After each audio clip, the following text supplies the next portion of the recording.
신약성경 67면에 있는 마가복음 9장 2절로 8절의 말씀.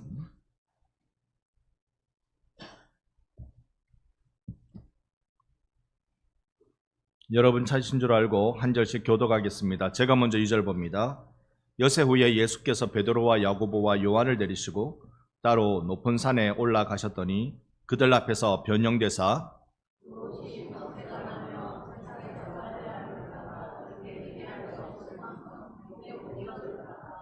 이에 엘리야가 모세와 함께 그들에게 나타나 예수와 더불어 말하거늘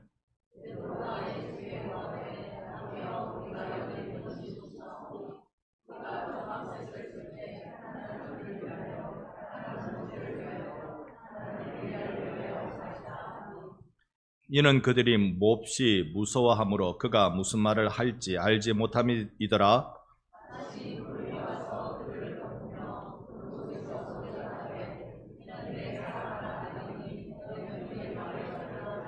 함께 봅니다. 문득 둘러보니 아무도 보이지 아니하고 오직 예수와 자기들 뿐이었더라. 아멘. 할렐루야. 아멘. 우리 좌우로 서로 인사합니다. 사랑합니다. 존경합니다. 예수 믿는 참 기쁨은 이리 둘러보고 저리 둘러보고 다 살펴봤는데 예수와 나밖에 보이지 않더라. 여러분 이 은혜의 자리에 함께 있으시기를 축복합니다. 아멘. 나이 들면 해야 할 것들이 많이 있겠습니다만 꼭 해야 하는 것이 있다면 그것은 내 삶의 의미가 무엇인지 분명히 확인하는 일이라고 생각을 합니다. 내 삶의 의미가 무엇이냐? 당신의 삶의 의미가 무엇입니까? 이렇게 묻는 게 바람직한데 이걸 우리말로 바꾼다고 왜 삽니까? 이렇게 물으면 곤란해집니다. 하지만 거기에 우리가 자극받아서 내가 정말 왜 사는지를 발견하는 건 중요한 일이겠지요. 여러분 마트에 가면 제가 제일 좋아하는 이 붙어있는 표시판이 하나 있습니다. 어떤 것인지 여러분 아십니까? 1+1입니다. 네, 괜히 반값에 사는 듯한 느낌이 딱 들지요. 근데 누군가 그래요. 1+1 이걸 딱 보고 하는 말이 혼자 잘 사는 건 반값짜리 인생이다. 내 삶의 의미를 분명하게 알아야 하는 것이죠. 거북이는 느리게 가는데 그걸 왜 갑니까? 어차피 토끼한테 안 될 게 뻔한데 왜 그렇게 땀을 뻘뻘 흘리며 땀 흘리는지 모르겠습니다만 그렇게 걸어갑니까? 그것은 가야 할 이유를 발견했기 때문에 그렇습니다. 거기를 가야 할 줄 확실히 확인했기 때문에 걸어가는 것입니다. 우리에게 있어서 인생의 의미란 무엇일까요? 마가복음에서 인생의 의미를 찾아가는 제자들에게 해주는 말씀들을 우리는 기억해야 할 필요가 있습니다. 그래서 제자들에게 찾아주신 인생의 의미, 그것이 내게도 인생의 의미인 줄 알아서 오늘 우리 함께 마가복음 여행을 계속해 나가도록 하겠습니다. 오늘 본문 2절 말씀에 보니까요, 엿새 후에 예수께서 베드로와 야고보와 요한을 데리고 따로 높은 산에 올라가셨다라고 말씀합니다. 며칠 만에요? 6일 만에. 엿새 후에 그렇게 예수님께서 예수님의 행적을 이 마가라는 베드로의 영적 아들이 기록해내고 있습니다. 언제부터 엿새일까요? 그것은 8장 부분이겠죠. 8장 부분에 보면 29절 말씀입니다. 또 물으시되 너희는 나를 누구라 하느냐? 베드로가 대답하여 이르되 주는 그리스도시니이다 하매. 지금 예수님께서 너희들은 나를 누구라고 하느냐라고 예수님 말씀하시고 물으시니까 제자들 중에 하나인 베드로가 주님은 그리스도십니다 라고 이야기합니다. 자, 이렇게 베드로의 신앙 고백, 마태복음에도 또 등장합니다만 마태복음과 마가복음의 공통된 특징은요, 성경을 마태복음 앞과 뒤를 나눌 때, 마가복음 앞과 뒤를 나눌 때, 전반전과 후반전 나눌 때 거기에 딱 가운데 있는 게 뭐냐면 베드로의 신앙 고백입니다. 베드로의 신앙 고백이 있을 때를 기준으로 전과 후를 나누는데요. 그거 어떻게 알 수 있습니까? 한 가지 때문에 알 수 있습니다. 그 한 가지가 뭐냐면 예수님의 고난, 순환에 대해서 제자들에게 직접적으로 말씀하신 건 이때부터란 말입니다. 특히 마태복음이 더 그렇습니다. 예수님의 고난에 대해서 이때까지는 아무도 모를 만큼 조용조용히 말씀하시다가 알려주시다가 이제 예수님이 대놓고 제자들에게 말씀하세요. 내가 이렇게 될 것이다. 마가복음 전체에는 예수가 누구십니까? 예수님이 누구십니까? 이게 제일 중요한 질문이라고 늘 말씀드렸습니다. 예수 그분이 누구십니까? 이 사람이 누구냐? 이 부분에 있어서 성경은 마가복음 1장 1절이 뭐라고 말씀하시죠? 하나님의 아들 예수 그리스도 복음의 시작이라고 알려주고 있습니다. 사람들은 예수를 누구라고 부르고 있었을까요? 아니, 예수님 왜 이 땅에 오셨을까요? 예수님 이 땅에 오실 때 유대인들은 그렇게 생각하겠죠. 로마 제국을 딱 부셔버리고 이 유대 잃어버린 이 나라 주권을 회복하고 이 나라의 진정한 왕이 되실 메시아를 그들은 간절히 기다리고 있었을 것입니다. 그런데 예수님 겨우 유대인의 왕 하려고 이 땅에 오셨을까요? 예수님이 겨우 로마 제국 한번 뒤집어 버리려고 이 땅에 오셨을까요? 예수님은 원래 온 우주의 주인이십니다. 예수님은 지금도 온 우주의 왕이신 줄 믿습니다. 그분이 오신 이유는 딱 하나밖에 없어요. 딱 하나. 그것은 8장 31절 마가복음에서 알려주는데 같이 한번 읽어봅니다. 인자가 많은 고난을 받고 장로들과 대제사장들과 서기관들에게 버림받아 죽임을 당하고 사흘 만에 살아나야 할 것을 비로소 그들에게 가르치시되. 예수님이 왜 오셨다고요? 십자가에 죽으시려고 오셨다고요. 예수님 오신 목적은 딱 하나예요. 나 십자가에서 죽을란다. 죽으러 오신 겁니다. 조금 더 상세하고 우리가 생각해 보면 예수님 죽임 당하기 위해서 이 땅에 오셨다는 것인데 나의 죄를 용서해 주시기 위하여 보혈을 흘려 주시기 위해 이 땅에 오셨다는 것입니다. 여러분 지금부터 드리는 말씀은 여러분 너무 쉽게 가벼이 듣지 말아 주시기를 좀 부탁을 드리고 싶습니다. 기독교는 나는 예수의 죄 용서해 주시는 피가 필요합니다. 여기서부터 출발합니다. 여러분, 우리의 신앙의 출발은요, 나는 죄인입니다. 에서 출발하는 거예요. 여기 이 대목이 풀리지 않으면 여러분 평생 신앙생활요, 흔들립니다. 내가 왜 교회에 발목 잡혀서 이렇게 평생 살았는지 모르겠다. 나중에 인생 후반전에 후회합니다. 진짜로 나는 죄인입니다라는 거기서부터 우리의 신앙은 시작하는 것입니다. 그러니 여러분은 죄인입니까? 아닙니까? 옆에 분께 인사합시다. 당신은 죄인입니다. 기분이 굉장히 나쁘시죠? 굉장히 기분 나쁘죠? 어디다 대고 지금 나보고 죄인이래. 이렇게 인사합시다. 나는 죄인입니다. 맞받아 줄까요? 너는 죄인이다 그래. 여러분, 우리가 내가 죄인이라는 사실 여기에서 우리가 다른 생각을 가지면 신앙생활이 되지 못합니다. 항상 여기서부터 출발하는데 어느 정도 내가 죄인이냐면요, 예수께서 온 우주의 주인이신 예수께서 오셔서 날 위해 죽으시지 않으시면 안 될 죄인이 바로 나라는 사실입니다. 여러분 얼굴을 보니까 그런 듯 인정하시는 것 같아요. 그렇습니다. 이사야 59장 2절 말씀에 이렇습니다. 오직 너희의 죄악이 너희와 너희 하나님 사이를 갈라 놓았고 너희 죄가 그의 얼굴을 가리어서 너희에게서 듣지 않으시게 했다라고 말합니다. 여러분, 우리의 죄의 심각성을 아시겠습니까? 하나님하고 나 사이를 갈라 놓아버리는, 내가 하나님 아무리 외쳐도 하나님을 만날 수 없는 그 절대적인 이유가 죄 때문이라는 겁니다. 여러분, 이 죄의 공백, 이 죄의 큰 구렁텅이 내 주 예수만 메우실 수 있는 줄로 믿습니다. 그 예수만 메우시는 것을 우리 한번 보시겠습니까? 에베소서 2장 13절 14절을 한번 교독합니다. 이제는 전에 멀리 있던 너희가 그리스도 예수 안에서 그의 그 그리스도의 피로 가까워졌느니라.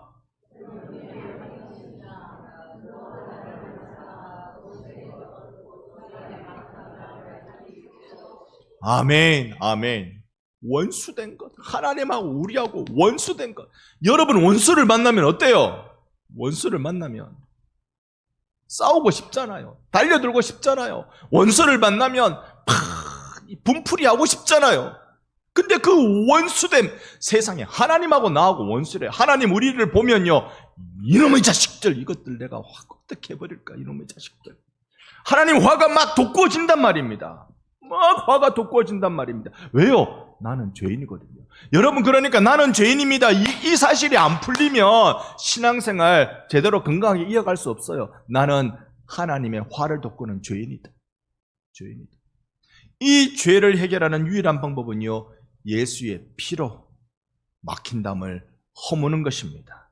오늘 여러분, 이때까지 예수 의지하셨던 여러분들, 예수의 피가 여러분 가운데 오늘도 흥건히 적셔져서 여러분이 그리스도 예수 은혜로 하나님 앞에서 거룩한 옷 입는 성도로 또 새로워지기를 예수님 이름으로 축원합니다.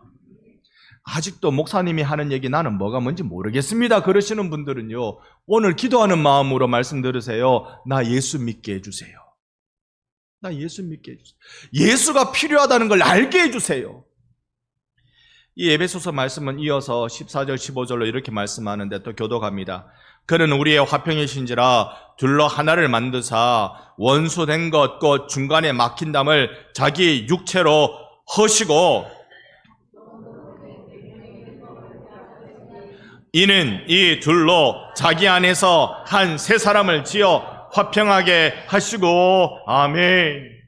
하나님하고 나 사이에 막힌 담 예수 당신의 몸으로 하셨대요. 당신의 몸으로. 마냥 영적인 것으로만 생각하지 마세요. 당신의 몸으로 우리와 하나님 사이에 원수된 것을 당신의 십자가에서 달리신 그 몸으로 헐어버리신 것입니다. 그래서 오늘 우리에게 소망이라는 게 생겼어요. 우리가 그래서 새카만 줄 알았는데 여기에 희망이 보이네. 캄캄한 줄 알았는데 여기에 빛이 보이네. 여러분, 그래서 15절을 자세히 보면 이 둘로 자기 안에서 한 세 사람을 지었다 그럽니다. 많은 주석가들이 이 부분에서 신인류를 이야기합니다. 새로운 인류를 하나님이 지으셨다. 이때까지 인류를 보면 하나님께 배반하고 배신하고 살려줘도 죽겠다 그러고 죽여주면 원망하고 난리인데 하나님이 하나님을 예비하는 한 새로운 인류를 지으셨대요. 그 새로운 인류가 바로 여러분과 저인 그리스도인들입니다. 이런 우리가 계속 16절 17절 교독합니다. 또 십자가로 이 둘을 한 몸으로 하나님과 화목하게 하려고 하심이라. 원수된 것을 십자가로 소멸하시고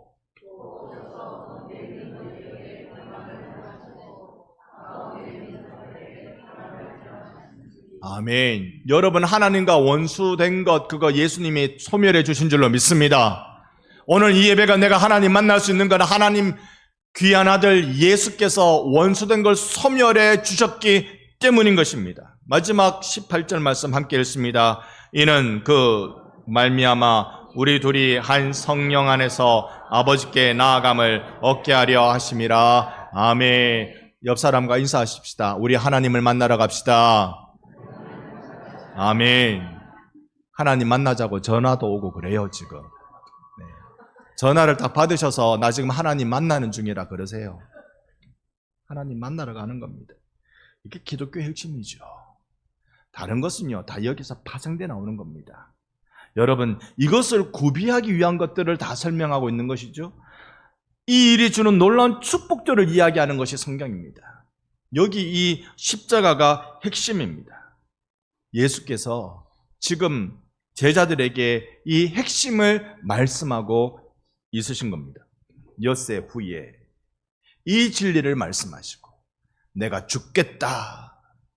너를 위하여 내가 죽을 것이다. 이 진리를 말씀하시고 엿새 후에 베드로, 야고보, 요한 3명만 내리고 높은 산에 올라가십니다. 우리는 이것을 편의상 변형상 산, 변화산 이렇게 부릅니다. 우리가 지난 시간에 죽기 전에 하나님의 나라가 권능으로 임하는 것을 볼 자도 있느니라 라는 말씀을 묵상한 바 있습니다. 여기에 이 세 사람 예수님께 이끌려 높은 산에 올라갑니다.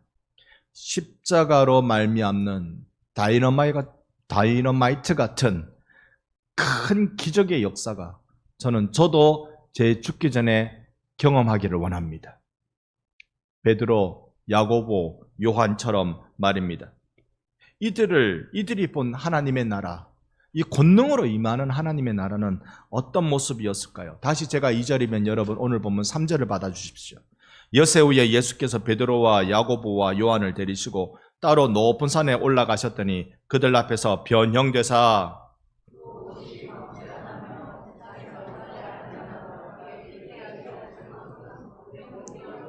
아멘, 아멘. 모세가 시내산에서 내려올 때 광채가 나는 것처럼 예수께 그 광채가 찬란하게 세상에 누가 빨래를 빨아도 저렇게 옷을 희게 할 수 있을까 생각이 들 정도로 예수께 광채가 났습니다. 왜요?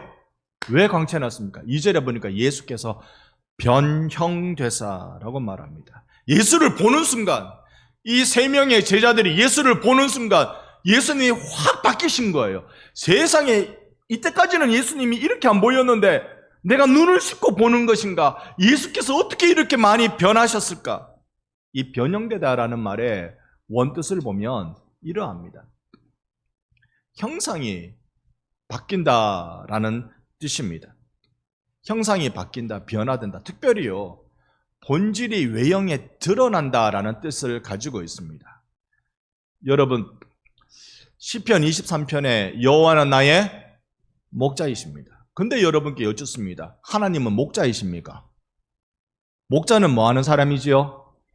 양을 키우는 사람입니다. 하나님이 양을 키우는 분입니까? 하나님은 목자가 아니잖아요. 하나님 목자가 아닌데 여호와는 나의 목자시니 그러니까 하나님 그분이 어떤 분인지 내게 확 다가오잖아요. 확 다가오잖아요. 이게 이 변형되다라는 말에서 나온 말들입니다. 여러분, 이걸 집중적인, 직접적인 은유라고 부르는데요. 그러니까 여호와는 나의 목자시다 그러니까 바로 알아차리게 되는 거죠. 예수 그분의 본성, 이 신적인 그 거룩함이 보는 순간 알아차리는 일이 일어나지더라는 것입니다. 여러분 눈에 예수가 보이는 은혜가 있기를 원합니다. 눈이 열려지는 일 얼마나 소중한지 모릅니다. 마가복음 핵심 질문이 뭐라고요? 예수는 누구신가? 그 예수는 누구신가에 대해서 여기에 변화산에서의 4절의 모습을 보면 알려주기 위하여 예수님은 지금 엘리야와 모세와 함께 대화하고 계시는 중임을 볼 수 있습니다. 여기에서 제자들을 깨우치는데요. 그 내용을 보면 이렇습니다. 여러분, 모세 알고 계시죠? 율법의 대표자입니다. 시내산에서 하나님의 율법을 받아온 모세와 같은 그런 신령한 사람이 사람으로 또 있었을까 싶을 정도로 위대한 구약의 대표자입니다. 엘리야 여러분 알고 계시죠?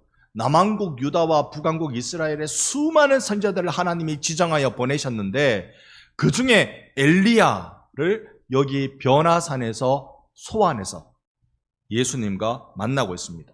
그러니까 율법과 선지자, 그러면 이것이 구약입니다. 구약의 모든 상징들을 이 변화산에 압축적으로 갖다 놓고는 그리고는 예수님과 대화하고 있는 것입니다. 모세는요, 가나안에 들어가고 싶었지만 못 들어간 사람 아닙니까? 예수님 덕분에 지금 가나안에 들어왔네요. 가나안 들어오기 전에 죽었는데 예수님 덕분에 가나안에 들어왔습니다. 엘리야는요, 엘리야가 이 갈멜산 전투 이후에 이세벨 말 한마디에 놀래가지고 도망가다가 로뎀 나무에 딱 가서 하나님께 항변하는 거 여러분 들으셨죠? 하나님, 됐습니다. 됐고요. 그냥 나 여기서 끝장내십시오. 더는 선지자 짓을 못하겠습니다. 여기서 끝내십시다. 됐습니다, 하나님. 이러는 엘리야에게 있어서 엘리야에게 진짜 마음 상한 건 이스라엘의 회복이 지금 일어날 법한데 안 일어났다는 하나님에 대한 실망감이거든요. 그런데 여기에 변화산에서 참 이스라엘이신 예수를 본단 말입니다. 오늘 변화산에서 진정한 회복이 일어나고 있습니다. 예수를 통해 이루어질 하나님의 나라, 구약의 성취이며 신약의 시작인 새로운 시대를 여시는 하나님 아들 예수를 보고 있습니다. 자, 여러분, 이 모세하고 엘리야하고 예수님하고 이 세 분이 만나서 무슨 이야기 했을까요? 아마 3명 올라온 제자들을 향해서 무슨 말 하지 않았을까요? 베드로 저거 덩치만 컸지 엉뚱한 소리나 하고 그럴 거야. 실제로 그래 합니다.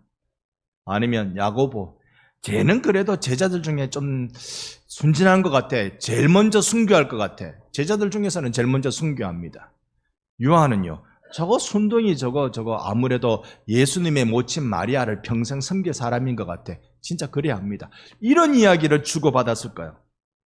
오늘 그렇다면 우리 보고 한마디 하지 않겠습니까? 저기 2000년 뒤에 올 그 있잖아, 반성교회에서 예배 드리고 있는 그 전화를 받아도 하나님과 예배 중이니 나중에 해라라고 끊어낼 줄 아는 그런 예배자들 있잖아. 이런 사람들 이야기 했을까요? 여기에 누가복음은 이렇게 설명합니다. 제가 9장 30절이면 여러분 31절을 받아주십시오. 문득 두 사람이 예수와 함께 말하니 이는 모세와 엘리야라.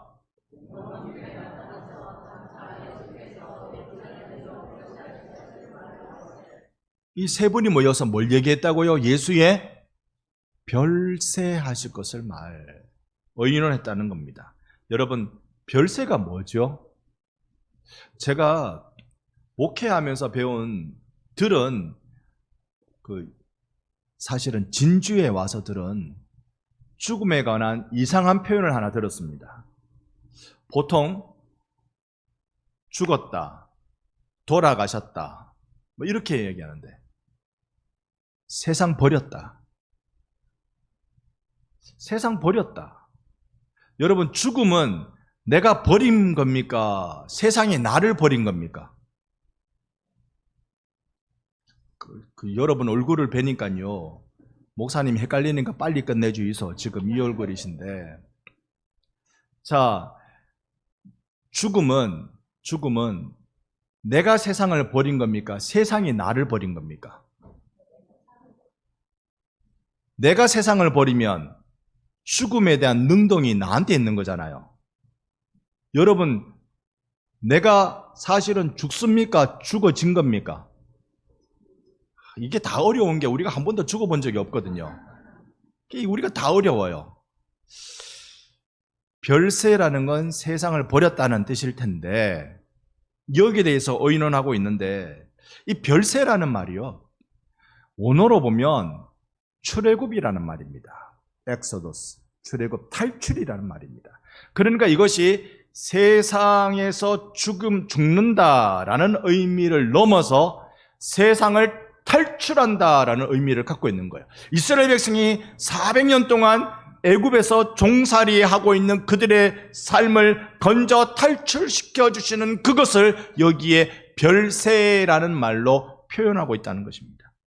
그러니 예수의 죽음은 단순한 죽음이 아니라 우리에게 구원의 길을 열어주는 탈출이라는 사실입니다. 이것을 십자가로 도장을 꽝 찍은 것이, 그것이 성령으로 인을 꽝 쳐내는 것이 바로 별세에 관한 내용입니다. 고린도후서 1장 22절 말씀에 보면 그가 또한 우리에게 인치시고 보증으로 우리 마음에 성령을 주셨느니라. 여러분, 인치다는 말은 도장을 찍는다는 말일 텐데요, 도장 찍으면 그 서류는 누가 책임집니까? 도장의 주인이 책임지는 겁니다. 도장 잘못 찍었다가 큰일 납니다. 웬만하면 도장 찍지 마십시오. 도장 잘못 찍으면 큰일 납니다. 근데 도장을 찍는 순간 그건 책임이 내한테 있단 말입니다. 예수께서 십자가로 나에게 도장을 꽝 찍으면 나에 대한 책임은 내게 있습니까? 예수께 있습니까? 옆에 분께 인사합시다. 당신 인생은 예수님 책임집니다. 아멘. 내 인생 예수님 책임지는 것. 십자가로 인치시고 성령으로 보증이란 말은 이거야말로 책임진다는 말입니다. 여러분, 결혼할 때 예물을 주로 뭘로 씁니까?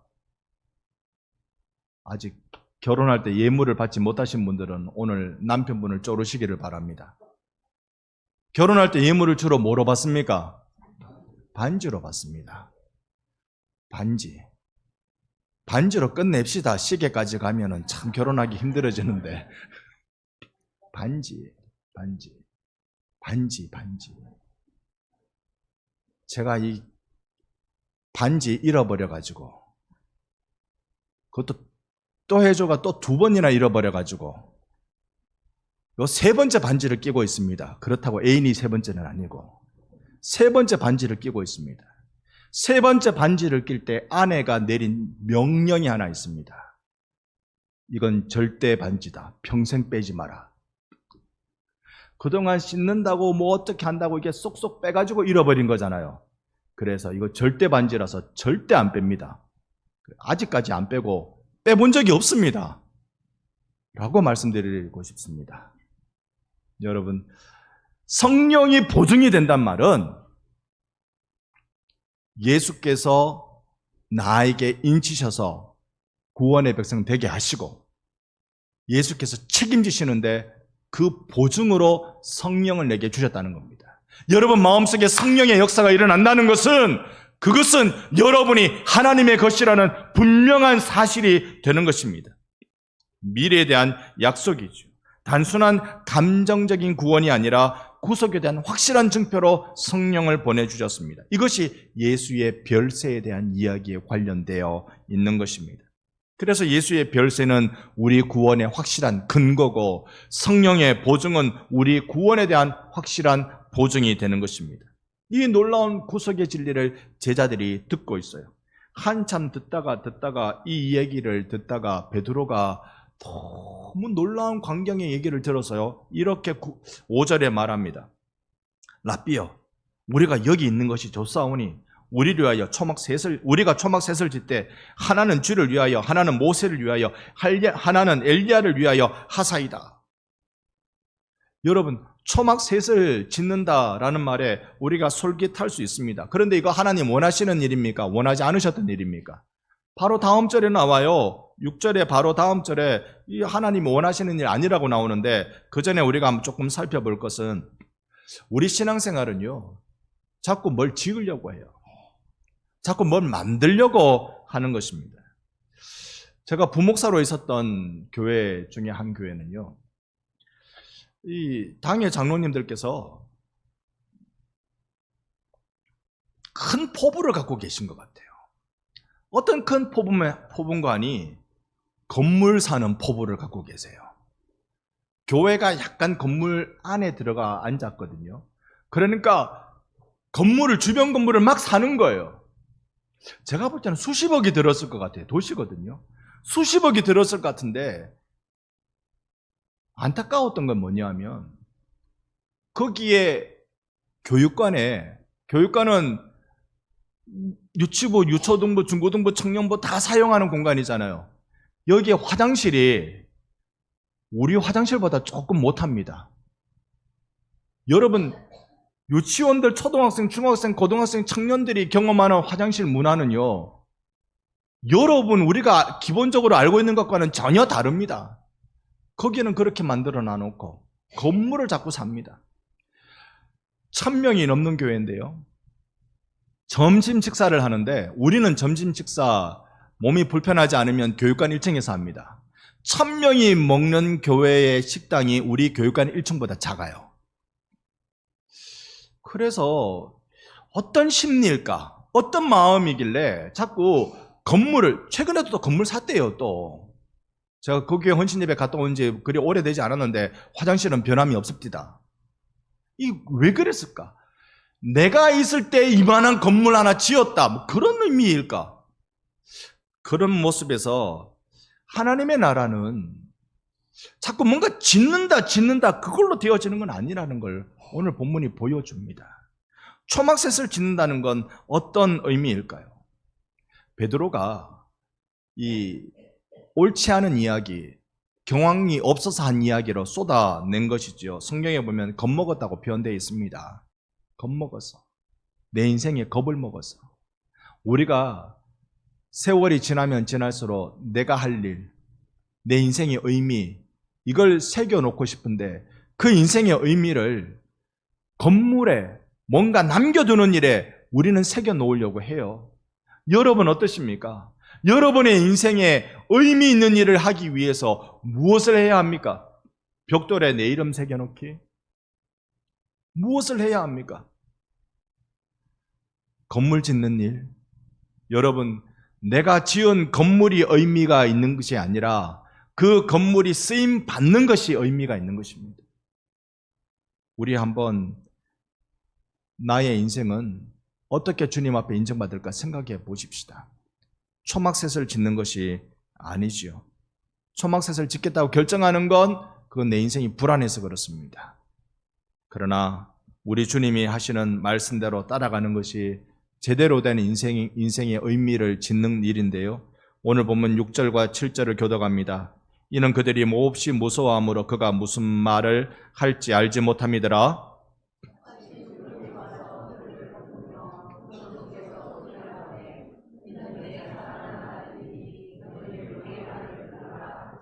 아멘, 아멘.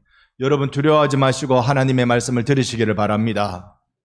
초막셋 안 지어도 돼요. 여러분 이 땅에 건물 안 지어도 되고요. 여러분 이 땅에 명예 안 남겨도 되고요. 여러분 이 땅에 그 어떤 여러분의 그런 흔적 안 남겨도 돼요. 여러분이 남겨야 될 분명한 흔적은 내가 예수의 말씀을 듣고 살았다.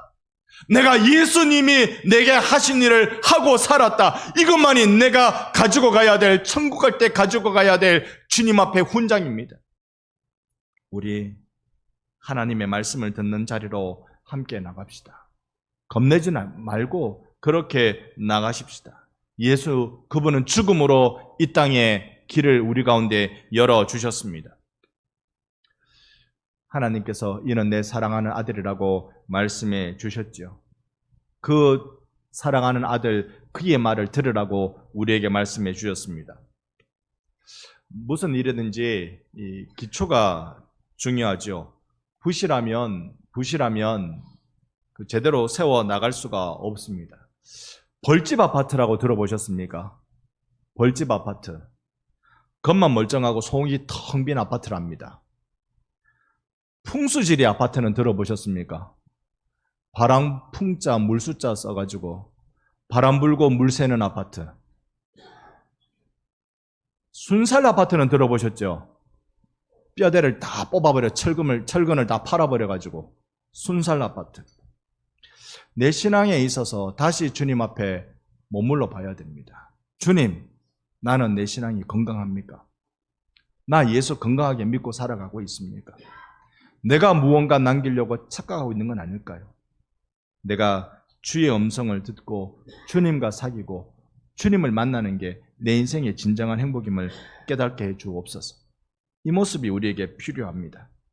그러니 여러분, 하나님과 만나는 절대적인 시간이 필요해요. 오늘 예배 시간에 우리 이렇게 한번 해보면 어떨까요? 오늘 한 분에게만 핸드폰이 울렸습니다만 예배 드리다 보면 이게 교향곡이 될 때도 있습니다. 하모니를 이룬단 말입니다. 폰이 여러 번 울리죠. 그리고 여러분의 폰에 신경 쓰여서 예배에 집중 못할 수도 있습니다. 예배 들어올 때 폰을 끄면 어떨까요? 나 이거 끌 줄 모르는데요. 뒤에 안내석에 부탁하십시오. 좀 꺼달라고. 꺼달라고 부탁하신 분은 꼭 한 가지 하셔야 돼요. 갈 때 켜달라고 부탁하셔야 돼요. 좀 그러면 안 될까요? 하나님과 내가 독대하는 시간이 되면 안 될까요? 예수를 1대1로 만나는 여러분에게 그런 소중한 시간들이 예배의 시간이고 여러분의 경건의 시간이고 여러분의 묵상의 시간이 되면 안 될까요? 그 시간이 얼마나 소중한 일인지 마지막 절 같이 한번 읽어봅니다. 오늘 9장 8절 말씀 함께 읽어보겠습니다. 문득 들어보니 아무도 보이지 아니하고 오직 예수와 자기들 뿐이었더라. 아멘. 예수와 나만 보이는 그 깊은 관계 속에서 하나님이 주시는 큰 은혜의 시간, 예수와 사귀는 시간이 여러분 가운데 분명히 그리고 충만해지셔서 삶의 의미를 거기서 찾을 수 있으시기를 예수님의 이름으로 축원합니다. 아멘.